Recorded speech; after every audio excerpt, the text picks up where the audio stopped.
No, you're okay. Okay. Okay, so thanks again for being here, everybody. This is our 2019 spring campaign. We worked with the Parks and Rec Foundation. My name is McKinley Levins. I'm Haley Kelly. Rachel Cecil. I'm Claire O'Connor. And I'm Abigail Sarver. Okay, so just a quick overview for everybody that's not aware of what the foundation does. So they're a nonprofit in Columbia that's focused on enhancing the quality of life for Columbia residents, and they do this through promoting Parks and Rec programs, establishing community relationships, and finding funding for Parks and Rec programs. So our core opportunity with this campaign was to fund scholarships that will enable more children to attend the summer parks programs. And the key messages that we wanted our audiences to understand was, number one, that they can help send a deserving kid to camp, and number two, that their involvement with the foundation is important and it can better the community as a whole. And our target audience throughout this campaign, our first target audience would be donors in the area with disposable income, and then we also targeted the neighborhood associations, residents from age 35 to 60. Our team administered an online survey asking citizens of Columbia their input on the foundation and their willingness to donate. So one of our key findings was actually, it indicated that those who have children under the age of 18 are more likely to use the public parks and are more likely to donate. So another finding that we found, this one let us know actually that that people are interested in the foundation, including like all of the things that are offered, including the events, classes, and as well as grants. So this one was particularly interesting to us because we found that 66.67% of the males that responded to the survey actually said that they would like to see their neighborhood association or immediate community fund a Parks and Recreation Foundation scholarship. So that was very interesting, one of our key findings, because as you can see, the females actually said no. There was way more males than females, which is very surprising to us. That gave us a good idea of who our target audience was in this case. In this case, we found that 40% of those who took the survey said that they would consider donating to the foundation to help fund a scholarship. Okay, so our goal was to increase awareness of the Columbia Parks and Recreation Department Summer Youth Program in order to raise those scholarships. So our first objective was, of course, to fund 10 scholarships donated by Columbia residents. In order to do so, we wanted to reach out to neighborhood associations to secure those donations. Another one of our objectives was to increase social media engagement with the Columbia Parks and Recreation Foundation by at least 5%. Our strategy there was to create engaging content that educates possible donors.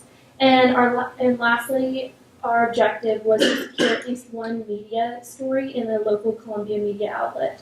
Our strategy was to conduct a media outreach to secure that coverage. And then this is just a condensed version of our calendar.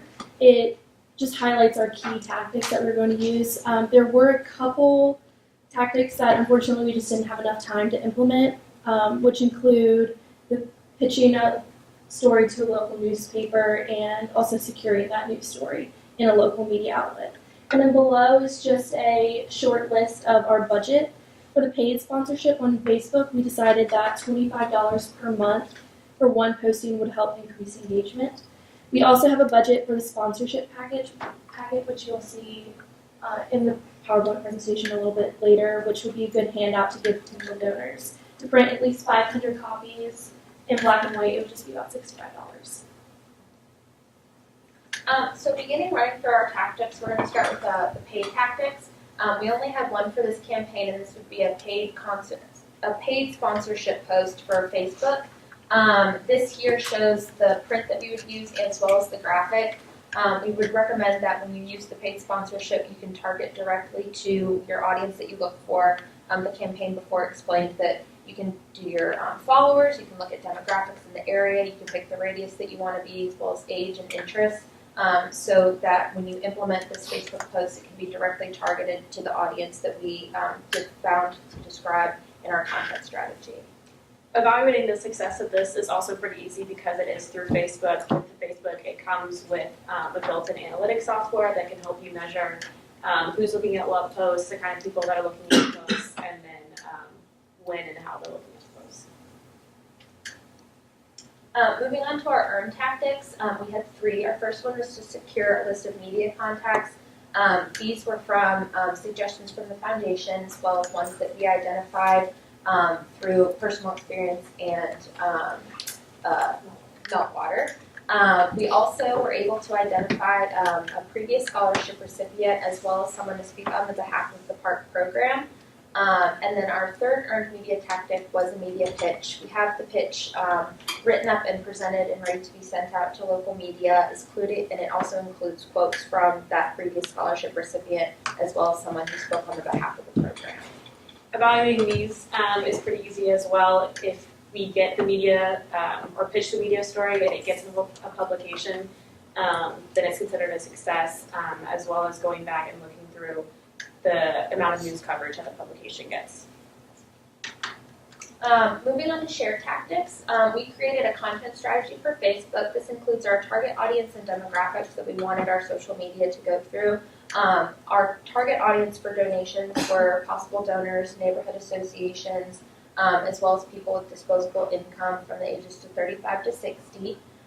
We also created a month's worth of content for Facebook, and then this outlines our content calendar, which we created. It could be applicable for a variety of months, but we set it up so that it could lead up to the implementation of when the scholarship and the camp applications would happen. Measuring the content strategy, like you said previously, is easier through Facebook as well, where you can see who is engaging with what kinds of posts and the kinds of posts that they're engaging specifically the most with. And then also, like I said before, with the paid media, measuring the content or measuring the success of the content for Facebook is easier that way as well, because you can look at likes, comments, reshares, and then that will better give you an idea of what content to be posting more of. And this is a slide showing some of the example of the social media posts that our team member Rachel created for our campaign. You can read the print that we have, as well as graphics that we created.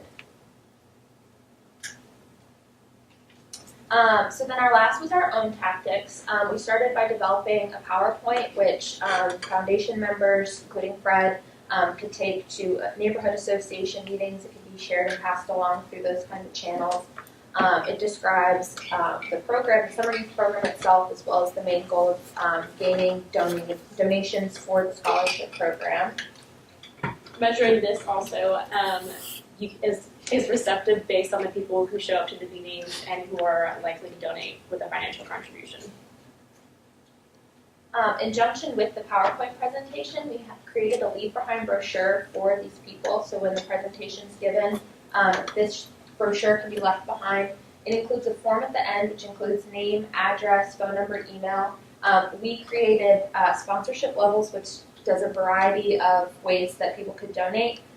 So this form itself could be given back and mailed to the foundation so that they can gauge where the audience is most likely to come from based on their address and neighborhood that they're located in, as well as the expected funding level that they are willing to give back. This can also be evaluated using or based on the number of people that responded to the scholarship packet, whether that be individually or as a neighborhood as a whole. We also developed newsletter content for the neighborhood associations. Teague Watts was contacted, but unfortunately we never heard back, so our newsletter content wasn't able to be mailed out. This also could be applicable for social media because we created graphics as well as print newsletter content. Including newsletter content, we had a tactic of wanting a neighborhood association to be able to fund $500 for their own scholarship. But unfortunately, that tactic wasn't able to happen because we didn't hear back from Teague Watts. And then once the content is published through the neighborhood associations, through their newsletters, emails, that kind of stuff, it can be considered successfully implemented. And then our fourth earned tactic was creating website content. The Carolina agency is currently working on creating a foundation website. So we have print material as well as graphics that we can put on the website. We also wanted to include a direct donation link so that on the social media and in other posts, people who receive the social media have just one link that they can be sent to in order to donate. But we were waiting for the Carolina agency to complete the website before that's able to be implemented. Once all that goes up, again, that's an easier way that you can look at the success online through the donation link. Okay, so we have some future recommendations for the foundation if they wanted to continue this campaign. So our first one would be to advise you to post the social media content that Rachel created, and you could follow the content calendar she created, and it's applicable to any month that you choose to post it. Secondly, distributing the PowerPoint and brochure to community groups or the neighborhood association or possible donor groups. Third, following up with an identified scholarship family, so maybe doing a more in-depth interview and creating a compelling story and then pitching that to the media and getting placement. Number 4, measuring the impact of social media, so you would use Facebook's analytic features just to see how many people it reached, and then as well for the Facebook ad, you would be able to tell like who it reached through their audience. Lastly, getting placement in the neighborhood association newsletters would be really helpful, if you wanted to take the route of having each neighborhood fund a scholarship, and that would be posting the newsletter content that Abby created, and then also you could post those on social media if you wanted to. So thank you again for being here. Do you guys have any questions for us? What questions y'all have? Is that the logo for the waterfall? Is that the current logo? She's talking about the fountain, which is a very powerful photo that people use for Columbia. And you'll have, everything will go out you'll have a pen drive and everything like that if you want to change. With layout. I think you guys did a great job.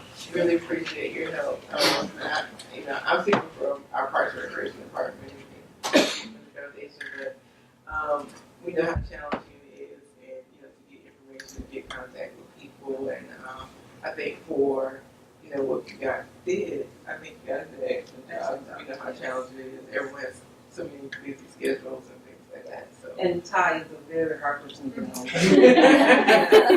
You have to literally pin him down and, here you are, and get everything out at that time. Well, yeah. Unfortunately, you have our whole campaign book, which has everything that you would ever need, as well as Everything and more. Yeah, everything's on a flash drive in a very changeable format, so you're able to switch and add whatever you need to. So you'll have anything that you need to implement. This is wonderful. It's wonderful. Thank you. Thank you. I think you did an excellent job. Thank you. Other questions? I think we have one. I guess I'll Blakely first and we'll come back to Carrie. Yeah, so since the Carolina agency was working with your client as well, did you have a challenge kind of figuring out who was doing what and splitting up tasks since they were also working with your client? So I think if we were to change something about the campaign doing it, their timeline was a little bit off from ours. So we were informed that the Carolina agency would be working on the website. At the beginning of the semester, we thought that it was going to be like the website would be created almost mid-semester, and then from there we could move on with the donation link.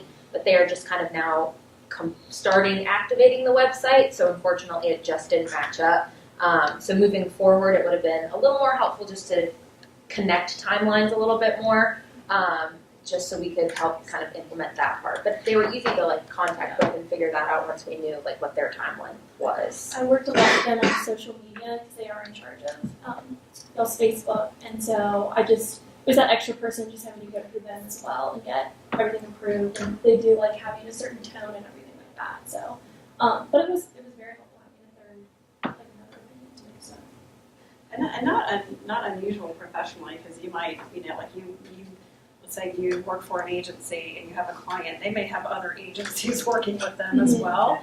So maybe you're the PR firm and they have a digital agency and they have a website developer. And so just some of that coordination when multiple, groups are trying to accomplish the same thing, happens. It can be a challenge to navigate. But I think y'all did a great job of navigating that. This is something when you're doing here, I'm working with different groups on different levels. From company to company, they have their own format of their logos and everything out. And every logo has to be approved by that company. So, yeah, you have to keep that open mind that, okay, this is nice, but be open to change it in some kind of way because each agency, company, corporation has their own PR stamp that has to be approved. I have like too many questions. Is that M-I-N-I or M-A-N-Y? Yeah, first one. So did one of y'all like design the graphics? Like The social media posts or like the graphics?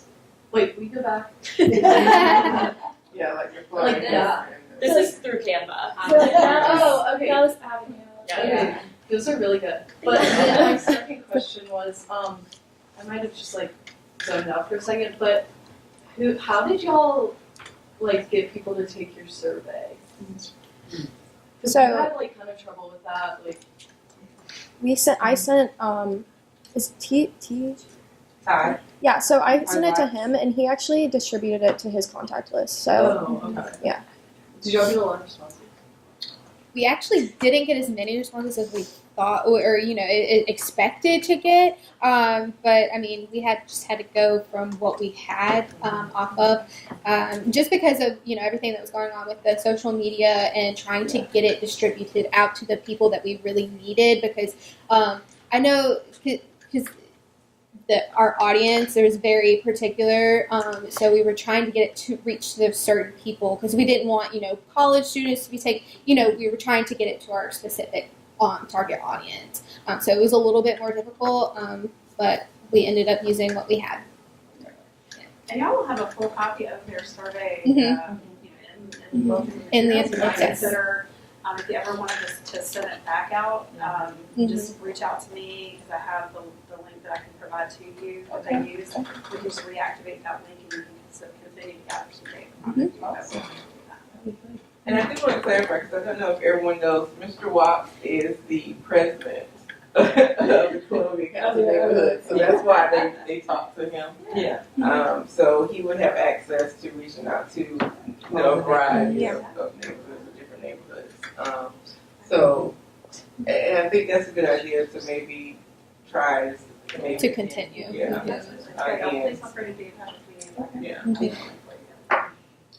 Okay, thank you, Dee. Thank you so much. Can you get them to Oxford? And y'all